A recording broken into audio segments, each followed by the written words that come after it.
పక్కకి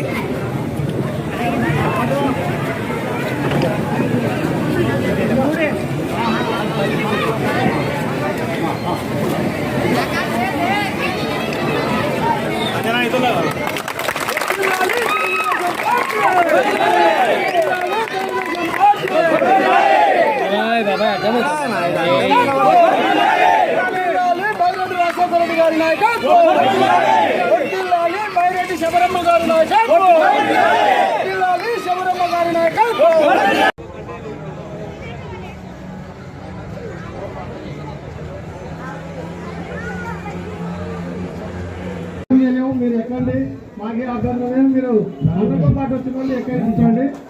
ఈరోజు Telugu Desam party office Shireen నగర్లో ఈరోజు తెరవడం, ఎంపీ ఆఫీసు తెరవడం, ఇది ప్రతి మండలంలో ఇలా ఎంపీ ఆఫీసు 7 నియోజకవర్గాల్లో తెరవడము జరుగుతుంది. ఎందుకంటే ప్రజలకు దగ్గరగా ఉండాలని అనుకుంటూ, అట్లాగే ప్రజా సమస్యలు ఏవైతే ఉన్నాయో తొందరగా పరిష్కరించాలి అంటే మాత్రము నేను ప్రతి మండలంలో ఇలా ఆఫీసు తెరవడము, ముఖ్యంగా ఇక్కడ మన కౌన్సిలర్ గారు, తర్వాత అలాగే సంజన్న గారు అందరూ కలిసి ఇక్కడ ఆఫీసు తెరవడము, పెద్ద ఎత్తున ర్యాలీ చేసి తెలుగుదేశం పార్టీని ఇంకా బలోపేతం చేయాలనే ఒక ఉద్దేశంతో ప్రతి దగ్గర ఒక పండగ వాతావరణం అయితే ఈరోజు షరీన్ నగర్లో ఉంది.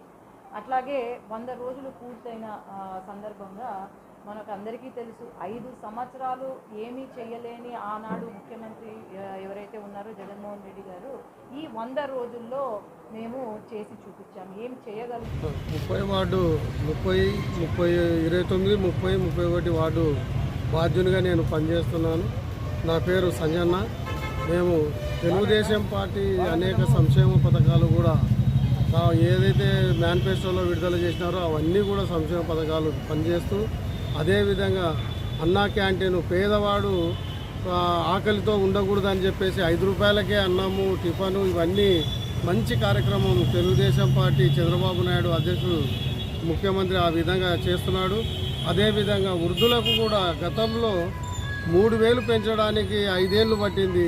చంద్రబాబు నాయుడు వచ్చిన తర్వాత ఏదైతే 3 నెలలు ముందు మేనిఫెస్టోలో విడుదల చేసినప్పటి నుంచి కూడా 3000 కలిపి 7000 ఇచ్చి ప్రతి ఒక్కరికి కూడా వృద్ధులకు 4000 రూపాయలు ప్రతి నెల పెన్షన్ ఇస్తున్నారు.